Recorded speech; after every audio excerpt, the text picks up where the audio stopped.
안녕하세요. 저는 경기도의 한 호텔 제과점에서 근무하고 있는 29살 여성입니다. 얼마 전에 연차를 내고 제가 어린 시절에 다녔던 초등학교를 가봤어요. 어릴 때는 학교 운동장이 정말 커 보였는데 어른이 돼서 다시 가보니 정말 작더라고요. 초등학교를 둘러보니 문득 이뤄지지 않은 첫사랑을 평생 가슴속에 품고 산다는 말이 생각났습니다. 이 말 살면서 한 번쯤은 들어보셨죠? 모두가 그랬듯 어렸을 때 제 첫사랑 또한 참 순수했어요.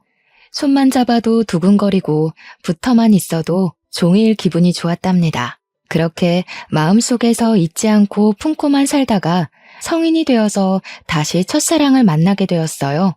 그것도 참 우연히 말입니다. 그의 이름은 바로 김동규인데 제가 왜 이런 말로 사연을 시작하냐면 첫사랑은 마음속에 품고만 살았어야 했다는 걸 알려드리기 위해서예요. 저는 아쉽게도 20년 전 첫사랑이 준 달콤한 추억거리 때문에 어른이 되어서도 첫사랑한테 많이 휘둘리고 말았거든요. 결혼은 현실이라는 말이 있듯 추억거리로는 절대 이뤄줄 수 없었던 제 결혼에 대해 여러분께 들려드리고자 합니다. 동규와 저는 초등학교 때 서울의 같은 동네에서 살면서 가족처럼 지냈던 사이였습니다. 부모님들도 서로 알 정도로 친했고 학교 끝나면 저와 동규는 매일 온 골목길을 뛰어다니며 놀았어요. 그러다가 배고프면 우리 집이든 동규네 집이든 어디든 들어가서 밥을 먹고 또 놀곤 했습니다. 우리는 매일 싸웠지만 그래도 없으면 또 허전해지고 보고 싶은 그런 존재였답니다. 그때는 지금처럼 핸드폰이 있는 것도 아니었고 재미난 게임기가 있는 것도 아니었는데 그냥 동규와 시간을 함께 보낸다는 것 자체가 마냥 즐겁고 행복했던 것 같아요. 우리는 정식으로 사귀는 사이는 아니었지만 친구들은 모두 우리가 사귄다고 생각했고 우리 또한 그것을 딱히 부정하지 않았어요. 그냥 자연스럽게 서로 좋아하는 사이가 되었고 학교가 마치고 저녁 시간 전까지 매일매일을 함께 보냈답니다. 그렇게 매일 놀다가 제가 경기도로 이사를 했어요. 그때는 핸드폰이 없어서 메신저로 한 번씩 연락하고 방학이 되면 제가 서울로 놀러 가기도 하고 동규가 경기도로 놀러 오기도 하면서 만남을 이어갔습니다. 그러다 고등학생이 되면서 자연스레 연락이 끊겨버렸어요. 제가 고등학교 2학년 때였습니다. 처음에 경기도로 이사 왔을 때는 집이 30평대 아파트였는데 이사하더니 20평으로 또 이사하더니 10평대의 빌라에서 살게 되었습니다. 알고 보니 아버지가 사업한다고 경기도까지 왔는데 사업이 잘 풀리지 않아 경제적으로 몹시 어려운 상태가 되었어요. 가정 형편이 점점 어려워지더니 언제부턴가 아버지는 매일 집에서 술만 드셨고 하나뿐인 딸인 저에게는 아무 관심이 없었습니다. 부모님은 하루가 멀다고 돈 때문에 매일 싸우시더니 결국 이혼을 하시게 되었고 저는 엄마와 함께 살게 되었답니다. 엄마와 저 둘이 살면서 경제적으로 정말 많이 힘들어지게 되었습니다. 엄마는 저한테 집안 걱정하지 말고 공부 열심히 해서 대학 가라고 하시며 본인은 식당에서 밤 늦게까지 일하셨어요. 다행히 식당 사장님이 너무 좋으신 분이라 엄마에게 이것저것 정말 많이 챙겨주셨습니다. 명절 때 되면 두둑한 보너스에 딸과 먹으라고 한우까지 다른 직원들 몰래 준비해 주셨어요. 저는 그런 사장님과 엄마의 든든한 지원으로 열심히 공부해서 고등학교 때 성적이 항상 전교 10등 안에 들 정도로 우수했습니다. 성적으로만 본다면 수도권의 대학교 원하는 과에 충분히 갈 수 있었죠. 그런데 대학교가 공부만 잘한다고 갈 수 있는 곳이 아니더라고요. 입학금에 등록금까지 금액이 엄청났고 게다가 학교 다니며 사용할 제 생활비도 있어야 하잖아요. 학비에 생활비까지 도무지 그 금액을 감당할 수가 없을 것 같아 어쩔 수 없이 대학교를 포기했습니다.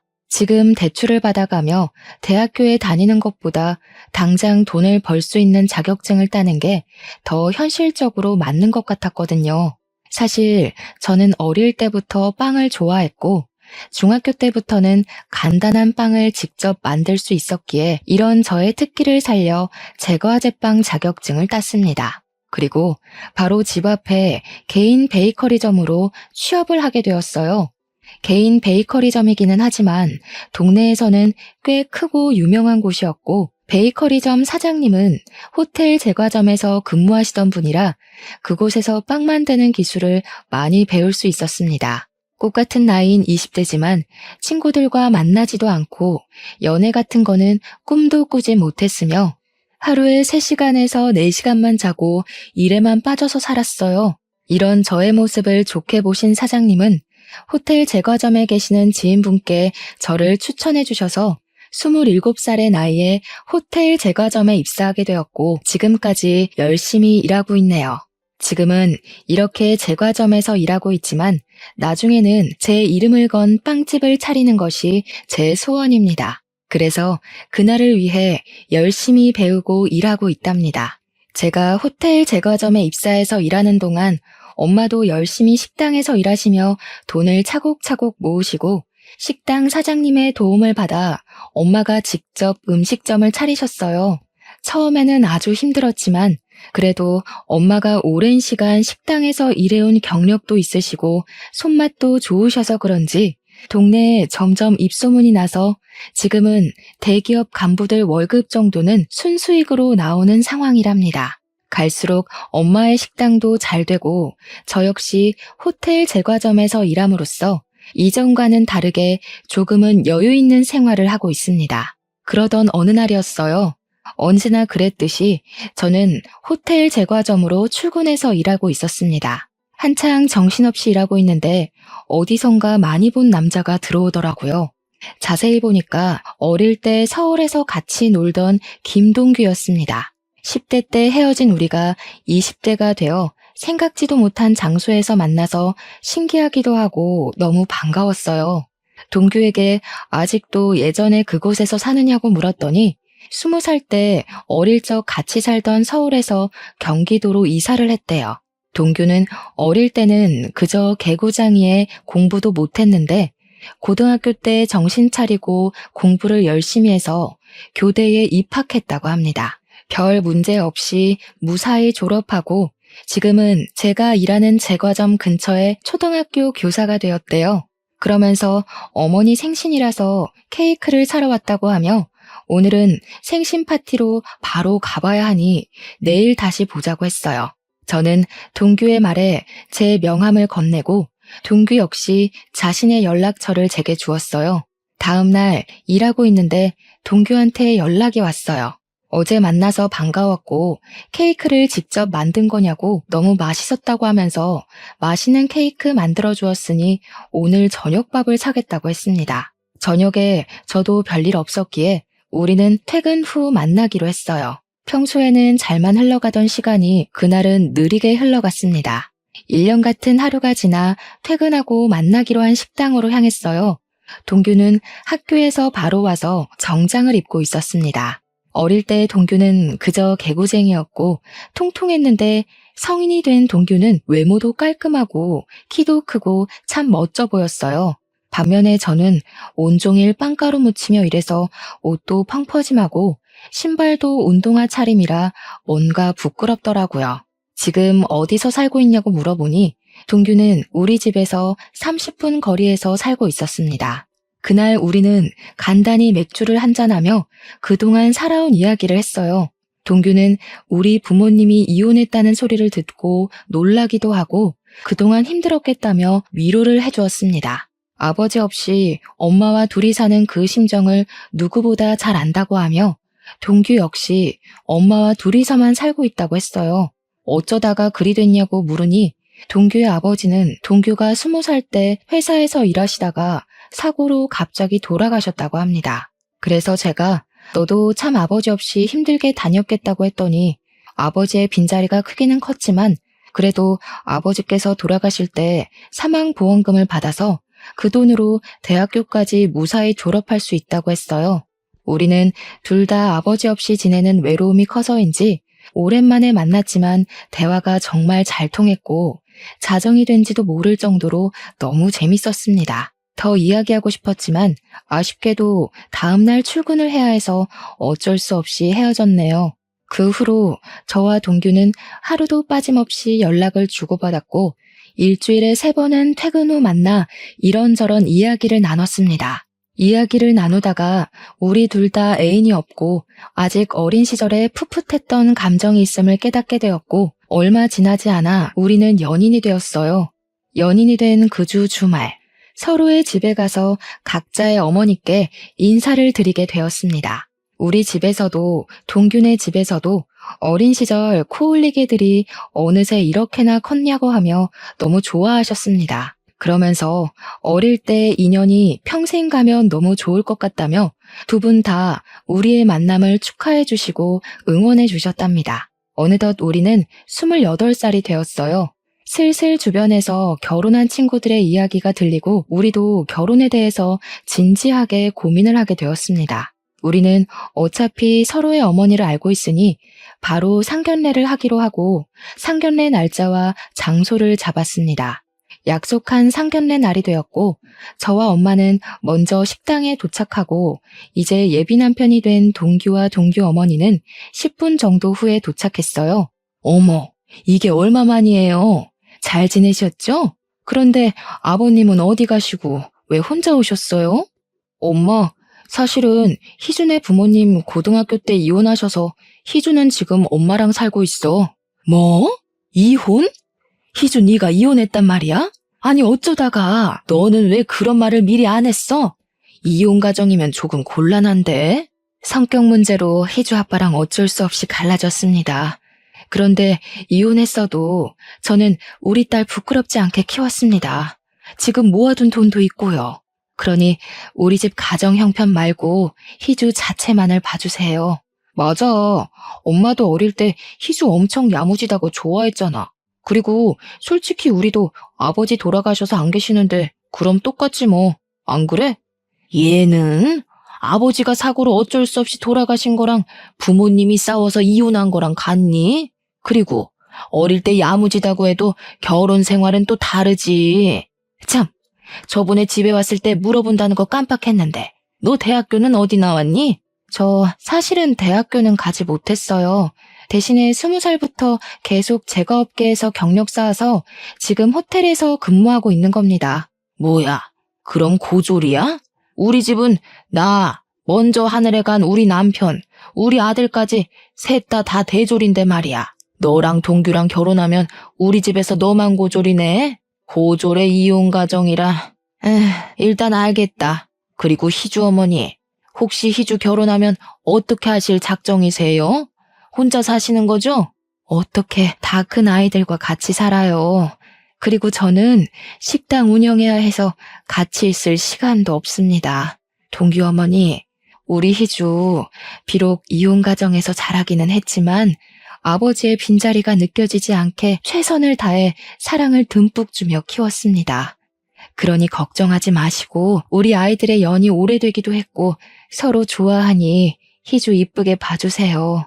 예비 남편이 미리 저에 대해 말하지 않았는지 예비 시어머니는 제가 고졸의 이혼 가정에서 자랐다는 사실을 아예 몰랐습니다.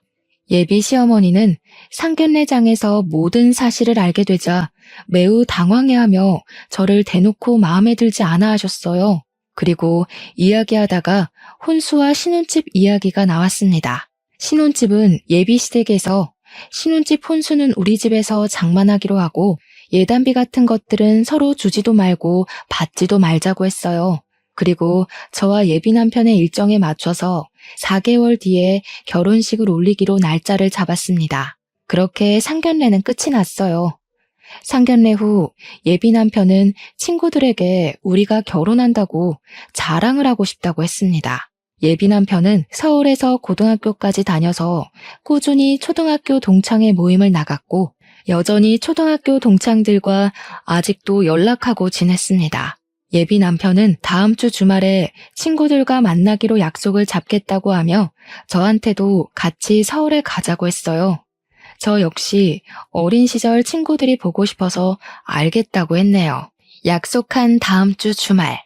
설레는 마음으로 초등학교 친구들을 보러 갔어요. 중학교 이후로는 처음 보는 친구들이 저를 보며 너무 반가워해주고 저도 어린 시절의 그 모습 그대로 있는 친구들을 보니 신기하고 마냥 좋았습니다. 친구들은 우리가 결혼을 한다니 어릴 때 그렇게 손잡고 다니더니 결혼까지 하냐며 진심으로 축하해 주었어요. 친구들은 결혼식에 꼭 갈 테니 청첩장 나오는 대로 연락 달라고 하고 신혼집 정리되면 집들이 하라고 상화였습니다. 우리는 너무 반가워하며 밤늦게까지 신나게 놀다가 지하철 막차를 타고 겨우 집으로 들어갔어요. 친구들에게 결혼 사실을 알린 후 우리는 본격적인 결혼 준비를 시작했습니다. 일단 결혼식장과 스드메를 알아보러 다녔어요. 남들은 결혼식장 고르고 스드메 준비할 때 많이 싸운다던데 우리 둘은 취향이 비슷해서인지 큰 다툼 한 번 없이 바로바로 결정되었습니다. 그리고 신혼집을 알아봤어요. 우리의 경제적인 형편과 회사와의 거리 등 모든 것을 생각해보니 우리가 살 수 있는 집이 두 채가 있었습니다. 금액은 둘 다 비슷했고 하나는 방 2칸에 우리 둘의 회사 가운데에 있는 집이고 다른 하나는 방 3칸에 남편 회사와 가까운 곳에 있는 집이었어요. 저는 방 2칸짜리 집을 원했습니다. 왜냐하면 그 집이 제 회사와의 거리가 차로 15분 거리이기도 했고 햇빛도 잘 들고 뭔가 집 분위기가 참 좋아 보였어요. 하지만 3칸짜리 집으로 가면 회사와의 거리가 40분으로 늘어나고 무엇보다 햇빛이 잘 들지 않는 것 같았습니다. 그래서 저는 2칸짜리 집을 원했는데 예비 남편은 남편 회사와 집이 가까운 3칸짜리 집을 원했어요. 거리도 거리였지만 남편 주변에 결혼한 형들이 아이 생기고 나서 아이 방 만든다고 이사 다니면 힘드니까 신혼집은 되도록 큰 곳으로 구하라고 했대요. 게다가 방 3칸짜리 집은 전에 살던 집주인이 해외로 이민 가면서 냉장고, 세탁기, 장롱, 에어컨 등 어지간한 것들을 다 두고 가는 상황에다가 집주인 성격이 깔끔해서인지 가구들 상태도 최상급이었습니다. 거의 풀옵션인 상황이라 따로 살 것은 침대밖에 없었어요. 예비 남편은 보기 드문 풀옵션에 우리도 결혼하고 아이가 생길 텐데 그때를 생각해서 아예 방이 3개 있는 집을 신혼집으로 하자고 했습니다. 저는 처음에는 반대했지만 남편의 말을 들어보니 틀린 말은 아닌 것 같아서 남편의 말에 수긍하기로 했어요. 회사와 집의 거리가 멀다는 것이 문제이기는 했지만 저는 출퇴근 시간이 규칙적이지 않아서 아예 새벽 아니면 오후에 출근을 하는 반면 예비 남편은 차가 많이 다니는 시간에 출퇴근하니 차라리 남편의 회사가 가까운 곳으로 가는 것이 더 낫겠다는 생각이 들었어요. 그래서 방 3칸 집을 우리의 신혼집으로 결정했습니다. 저와 예비 남편은 예비 시댁에 가서 방 3칸짜리 집으로 정했다고 말씀드렸어요. 예비 시어머니는 위치며 집 크기, 그리고 풀옵션인 것까지 너무 좋다고 하셨습니다. 집 크기도 그러고 위치도 우리 집이랑 가까워서 좋기는 한데 그럼 침대만 새로 들이면 되는 거 아니야? 요새 결혼은 반반 결혼이 대세라던데. 그러면 어차피 침대 얼마 하지도 않으니 집 살 때 반반 부담하자. 어때? 반반이요? 원래 집은 해주신다고 하시지 않았나요? 그렇긴 한데 그때는 네가 혼수를 다 장만했을 때고 지금은 혼수장만 다 안 해도 되는 상황이잖아. 그리고 희주 너도 결혼할 때 뭐라도 해와야지 나중에 말이 없잖아. 안 그래? 그니까 그냥 반반씩 부담해서 집 계약하자. 예비 시어머니는 집을 해주시기로 했는데 갑자기 집값을 반반 부담하자고 하셨습니다. 저는 저 혼자 결정할 문제는 아닌 것 같아서 저희 엄마와 의논해보고 알려드리겠다고 했어요. 그날 집에 와서 엄마에게 이런 상황을 말씀드리니 엄마 역시 예비 시어머니와 같은 생각이라며 너무 아무것도 안 해가면 나중에 말이 나온다고 하셨습니다. 어차피 지금 상황이 혼수는 거의 할 것 없고 침대 솔직히 그다지 비싸지도 않으며 게다가 엄마와 제가 꾸준히 일하고 있으니 경제적으로도 어렵지 않다며 반반으로 하자고 하셨어요. 저 역시 어차피 결혼하면 부부는 경제 공동체로 같이 생활하는 것이기에 반반으로 부담하는 것이 바르다고 생각되어 예비 시어머니의 말에 따르기로 했습니다. 그래서 저와 예비 남편이 함께 그 집을 마련했어요. 당연히 명의도 공동 명의로 했답니다. 신혼집을 구했으니 이제 침대를 알아보러 다녔어요. 내 주변에 결혼한 언니들의 이야기를 들어보면 신혼 때 아예 훗날 태어날 아기까지 생각해서 큰 침대를 사는 게 좋다고 들었습니다. 저와 예비 남편은 둘 다 아기들을 좋아해서 결혼하면 바로 아기를 가질 생각이었기 때문에 패밀리 침대를 사기로 하고 바로 계약했습니다. 그런데 예비 남편이 그 옆에 있던 1인용 침대도 사자는 것입니다. 싱글 침대는 왜 사냐고 했더니 부부 침실로 사용할 큰 방을 빼면 방이 2개가 남는데 이 방 중 하나를 게스트룸처럼 사용해서 어머니들이 오시면 그 방에서 주무시게 하자는 거예요.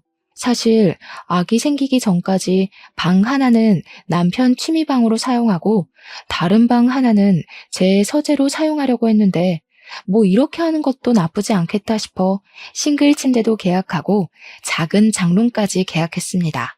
이렇게 가구까지 다 샀고 결혼식 전에 가구만 집에 들이면 되었어요. 이어서 웨딩 촬영도 하고 청첩장도 만들었습니다.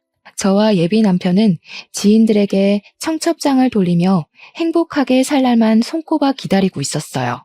그러던 어느 날 일하고 있는데 예비 시어머니한테 전화가 왔습니다. 지금 제가 일하는 곳 근처에 볼 일이 있어서 왔는데 잠깐 나올 수 있냐는 거예요.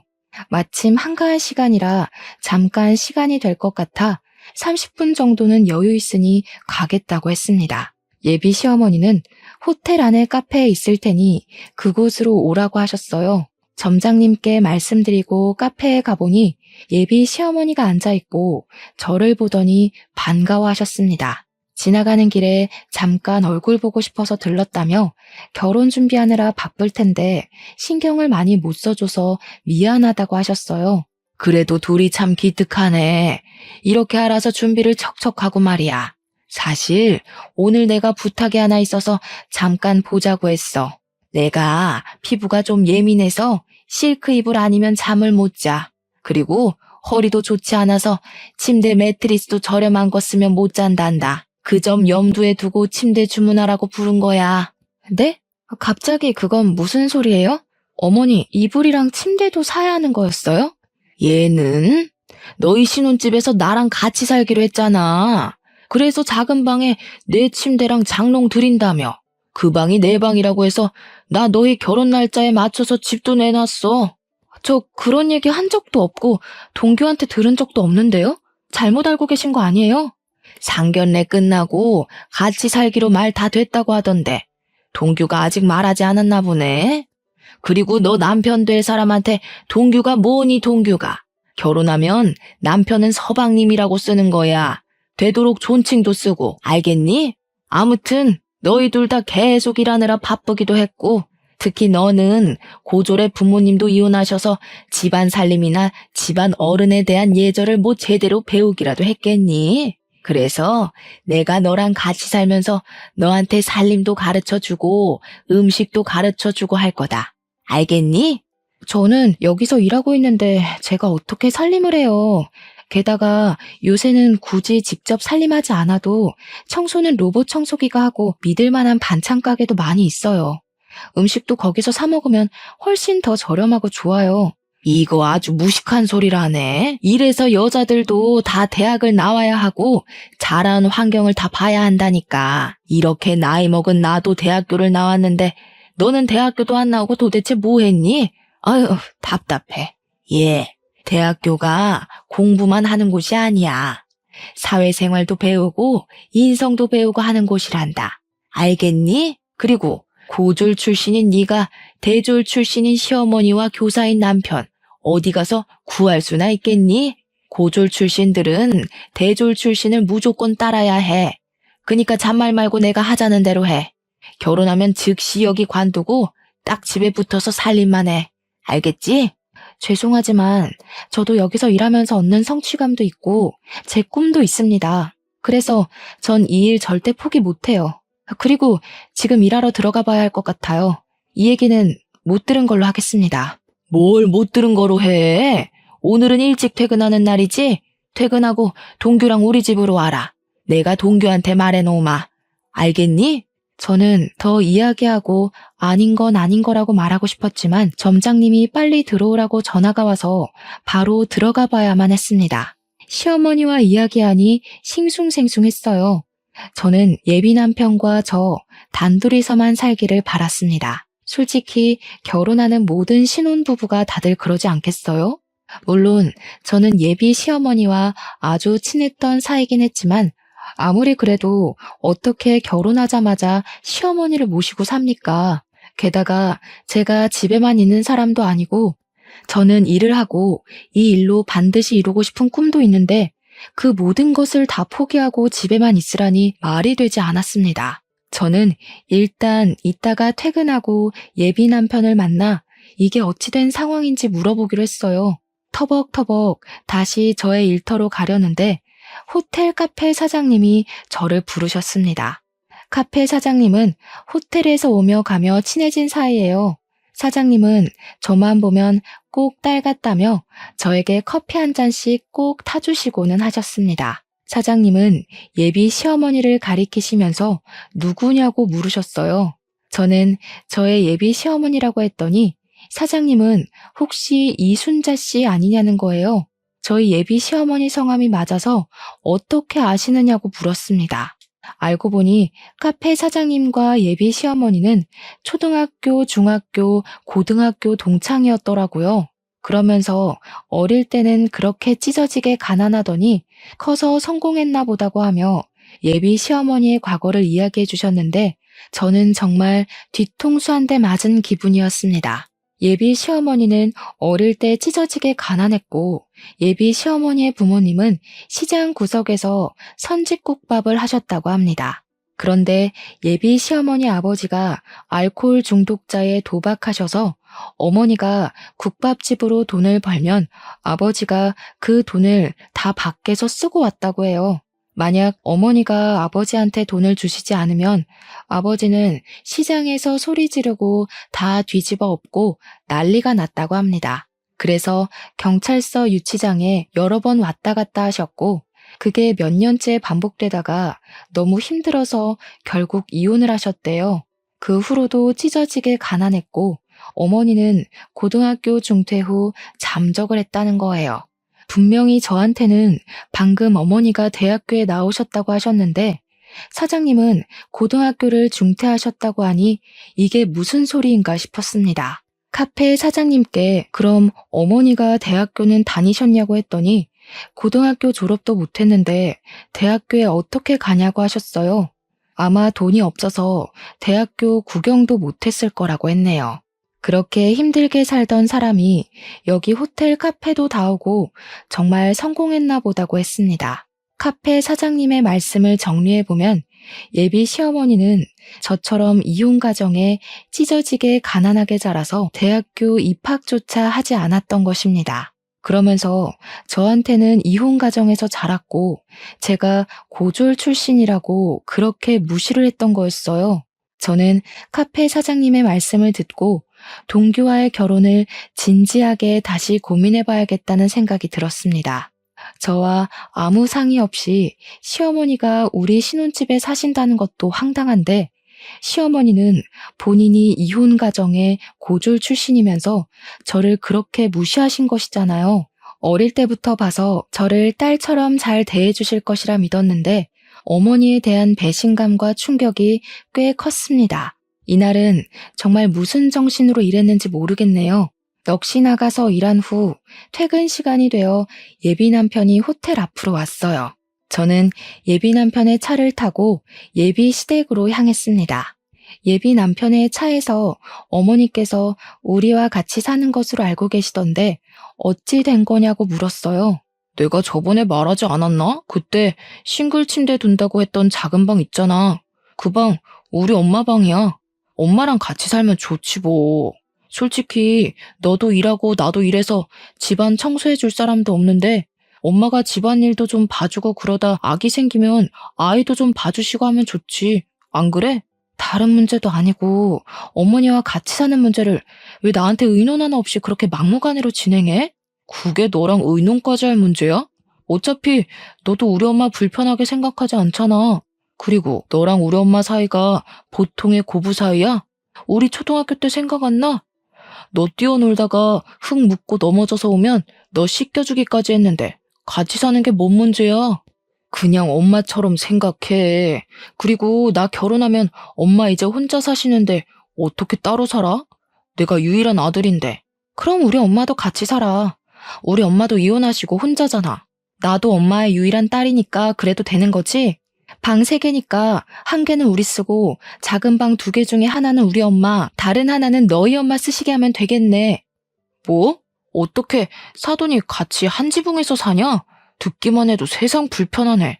너네 엄마는 우리 집에서 살아도 되고 우리 엄마는 우리 집에서 살면 안 되냐? 게다가 이 집이 너 혼자 마련했어? 나도 절반은 마련했어. 그리고 집에 들어간 침대, 장롱은 다 내가 산 거 알지? 이 집에 대한 지분 나도 적어도 절반은 있어. 그니까 너네 엄마 모시고 살려면 우리 엄마도 모시고 살아. 저와 예비 남편은 예비 시댁으로 가는 길 내내 싸웠습니다. 그렇게 서먹해진 채로 예비 시댁에 들어갔어요. 예비 시어머니는 소파에서 팔짱을 딱 꼬고 화가 잔뜩 난 채로 앉아 계셨습니다. 그리고 예비 시어머니 앞에는 종이 한 장이 놓여 있었어요. 종이에는 제가 결혼하면 같이 살면서 해야 할 일이 적혀 있었습니다. 예비 시어머니는 제가 오자마자 저한테 종이를 던지셨어요. 내용을 보니 예비 남편 집의 제삿날 친척들의 생신이 쭉 적혀 있더라고요. 봤니? 네가 이혼 가정의 고졸 출신이라 아무것도 모를 것 같아서 얘기하는데 자고로 여자가 시집 가면 시댁의 행사는 목숨보다 귀히 챙기는 거다. 알겠니? 그리고 조금 있으면 명절이지? 명절날에는 친정에 갈 생각 추호도 하지 말아라. 출가 외인이라고 들어봤지? 고졸 출신이라 모르나? 시집간 딸은 남이라는 뜻이야. 이제 친정은 못 가. 그리고 만약에 내가 아프면 나 요양원에 보낼 생각하지 말고 평생 네가 날 돌봐야 한다. 그게 며느리고 여자야. 알겠니? 글쎄요, 이건 아닌 것 같은데요. 옛날에야 남자가 집도 해주고 경제적으로 도움을 주니까 그렇게 살아왔지만 이제 시대가 변했어요. 여자도 같이 일하고 집도 같이 준비해오는 마당에 왜 여자라는 이유로 이렇게까지 해야 하죠? 저는 그렇게 못 삽니다. 뭐? 그게 지금 말이라고 하는 거니? 어릴 때는 야무지고 똑똑했던 애가 이혼 가정에서 자라서 멍청해졌네. 그래, 너도 맞벌이하고 집도 반반으로 준비해왔어. 그래도 넌 고졸 출신이야. 태생이 고졸이라고. 지금 조건을 비교해봐라. 네가 우리 동규처럼 좋은 대학을 나왔니? 아니면 집안이 좋기를 하니? 고졸 출신의 이혼 가정에서 자란 너 따위가 대졸 출신인 시어머니와 교사인 우리 동규 같은 좋은 신랑감 어디 구할 수 있을 것 같아? 그니까 잔말 말고 고졸 출신인 너는 대졸 출신인 내 말을 무조건 따라야 해. 결혼하면 같이 살고 너는 회사 관두고 집에서 나한테 집안일 배워라. 알겠니? 자꾸 저한테 저는 고졸 출신이고 어머니는 대졸 출신이시니 어머니의 말씀을 따르라고 하시는데 어머니, 대학교 졸업장 한번 보여주실 수 있으세요? 저 어머니 대학교 나왔다고 말만 들었지 증거는 하나도 못 봐서요. 졸업장이 없다면 졸업 사진이라든가 아무튼 뭐든 좋으니 대학교 나오신 증거물 하나만 보여주세요. 뭐라고? 내가 방금 막 대학을 졸업한 것도 아니고 몇십 년 전인데 그런 증거물이 어디 있겠니? 그냥 어른이 나왔다고 하면 그런가 보다 하면 되지. 무슨 증거를 찾고 난리야? 어머니, 요새는 폐교한 대학교 졸업 증명서도 다 뽑을 수 있어요. 맘만 먹으면 동사무소에 가서라도 아니면 인터넷으로도 졸업 증명서 발급받을 수도 있는데 한번 해볼까요? 어머니 대학교 어디 나오셨어요? 얘가? 내가 설마 대학교 나온 거를 거짓말할 사람으로 보이니? 이게 진짜 정신 나갔나? 지금 시모한테 대들어? 어머니, 사실 아까 어머니와 제가 있던 그 카페 사장님이 어머니의 초등학교, 중학교, 고등학교 동창이시더라고요. 어머니 성함도 잘 알고 계시던데요. 저 그분한테 어머니의 학창시절 다 듣고 왔습니다. 어릴 때 어머니 집안이 시장에서 선지국밥집을 하셨고 어머니 역시 저와 똑같은 이혼가정이시더라고요. 게다가 대졸은 무슨 고등학교도 졸업을 못 하셨던데 만약에 제가 알고 있는 이 사실이 아니라면 대학교 다니셨던 증거 내일까지 보여주세요. 동사무소 가셔서 신분증 보여주시면 아마 뽑아줄 겁니다. 이게 다 무슨 소리야? 엄마 동네에서 공부 제일 잘해서 동네에서 유일한 대졸자 아니었어? 할아버지가 일찍 돌아가셔서 힘들었지만 공부는 제일 잘해서 장학금 받고 대학교도 졸업했다면서. 장학금은 무슨? 할아버지는 알코올 중독에 도박으로 할머니와 이혼하시고 고등학교도 중퇴하셨대. 동창이었던 카페 사장님 말씀으로는 돈이 없어서 대학교 구경도 못 해보셨을 거라던데. 그래, 나 고등학교 중퇴했고 우리 부모님은 이혼했다. 그게 뭐? 이 나이에 그게 무슨 상관인데? 맞아요. 어머니가 어떤 환경에서 자랐고 학벌이 좋든 말든 상관없죠. 저도 어머니가 대졸이든 중졸이든 초졸이든 아무 상관없고 어머니가 이혼 가정에서 자라시든 말든 상관없어요. 그렇지만 적어도 거짓말은 하지 마셨어야죠. 그리고 어머님 본인처럼 이혼 가정에서 자란 예비 며느리를 그렇게 무시하고 싶으셨어요? 한 가지 더. 아까도 말했듯이 신혼집 장만할 때 저도 반 보탰습니다. 게다가 혼수도 제가 다 장만했는데 제가 왜 어머니를 모시고 살아야 해요? 저는 그리 못 삽니다. 야, 그냥 같이 살면 되지. 그게 그렇게 어려운 일이야? 그럼 네가 모시고 살아. 너는 너네 엄마 모시고 살고 나는 우리 엄마 모시고 살면 되겠네. 그냥 그렇게 하자. 우리 결혼이고 뭐고 다 취소하고 그냥 따로 모시고 살자. 이미 친구들이며 직장 동료들한테 청첩장 다 뿌렸는데 인제 와서 이럴 거야? 어떻게 결혼을 취소해? 너는 결혼 앞두고 파혼했다 하면 안 부끄럽겠니? 그래도 이혼보다는 파혼이 100배는 낫지. 나는 너네 엄마의 허언증이랑 이 상황이 뭐가 문제인지도 모르는 너와 함께 못하겠다. 우리 그냥 이쯤에서 끝내자. 그 길로 저는 예비시댁에서 나왔습니다. 그리고 집에 가서 엄마한테 예비 시어머니의 실체에 관해서 이야기하고 이래서 파혼할 것이라고 말씀드렸어요. 엄마는 그런 일이 있었느냐고 하며 내가 돈이 없어서 공부를 못 시킨 게 후회된다고 하며 마음 아파하셨습니다. 그런 엄마를 보는데 제 마음도 너무 속상했어요. 엄마는 더 좋은 인연이 있을 테니 지금은 마음 정리 잘하라고 하셨습니다. 다음 날, 그날은 제가 쉬는 날이라 엄마 가게에서 엄마를 도와주고 있었어요. 같이 채소를 다듬고 있는데 예비 시어머니와 예비 남편이 들어왔습니다. 야, 너는 어제 그렇게 말하고 그냥 가버리면 다야? 그래, 나 중졸에 찢어지게 가난한 이혼 가정이다. 어쩔래? 이런 시모라서 지금 무시하는 거야? 그래서 파혼하겠다는 거냐고? 저는 어제도 말씀드렸듯이 어머니의 학력이 어떻든 어린 시절 어떻게 사셨든 상관없어요. 그런데 자꾸 저한테 거짓말하시고 저한테 어머니를 모시고 살라고 하시며 부당한 것들을 요구하시는데 말이 되나요? 그게 왜 말이 안 돼? 우리 엄마 너 진짜 딸처럼 생각했어. 그래서 딸처럼 곁에 두고 잘 챙겨주겠다는데 그게 뭐? 딸처럼 생각한다는 분이 잘 다니는 회사 관두고 집에 와서 집안 살림하라고 하냐? 그리고 제사에 생일까지 다 챙기고 벌써 출가회인 타령하시는 게 정상이야? 게다가 어머니 아프시면 요양원 보내지 말고 무조건 모시라고? 명절 때는 친정에 갈 생각도 말고? 그게 말이 돼?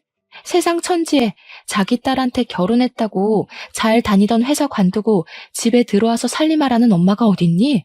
명절날에는 출가 외인이니 친정에 오지도 말라는 엄마가 어딨어? 이게 배우지 못한 티를 내나 여자는 당연히 그래야 하는 거 아니야? 그러는 그쪽은 뭐 그러셨나요? 개구리가 올챙이적 기억 못한다더니 딱 그 꼴이네요. 우리 애들 초등학교 시절 때 그쪽 시어머니 치매 오셨죠? 그때 그쪽 남편은 집에서 모시자고 그러고 그쪽은 요양원에 보내자고 하면서 매일 싸우셨잖아요. 본인은 그래놓고 우리 딸한테는 그쪽 치매 걸리면 그쪽에 똥오줌 다 치우라는 겁니까? 명절 때는 또 어땠고요? 명절 아침에 해 뜨자마자 시댁에서 탈출했다고 좋아하던 사람이 누군데 우리 애한테는 친정에는 가지도 말라고 해요? 그쪽이나 제대로 하고 이런 요구하세요. 아시겠어요? 당장 나가요. 영업방해죄로 신고할 테니까. 엄마가 예비 시어머니의 과거 행적들을 하나하나 말하자 예비 시어머니는 아무 말도 못하고 그저 소리 지르고 화만 냈습니다. 끝까지 나가라고 했지만 끝까지 두모자가 나가지 않고 행패 부리길래 결국 경찰을 불러서 그들을 쫓아냈어요. 이렇게 저는 파혼하고 지금은 엄마와 저 둘이서 다시 예전처럼 오붓하게 살고 있답니다. 예식장과 신혼집, 가구 등을 다 취소하면서 위약금을 많이 물기는 했지만 인생 공부했다 생각하고 있어요. 그 뒤로 동창들을 통해 우연히 예비 남편이었던 동규의 소식을 듣게 되었는데 동규는 저와 파혼한 후 매일 술만 먹었고 음주운전을 하다 적발돼서 벌금형을 받고 학교도 잘렸다고 합니다.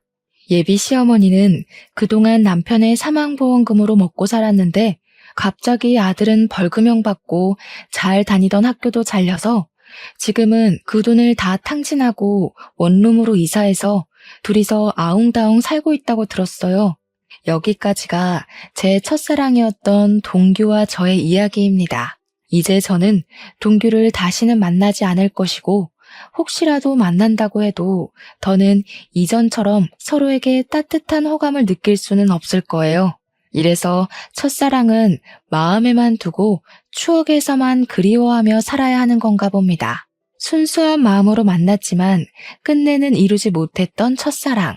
오늘 이 사연과 함께 보내버리고 당분간은 저의 꿈을 위해 열심히 달리려고요.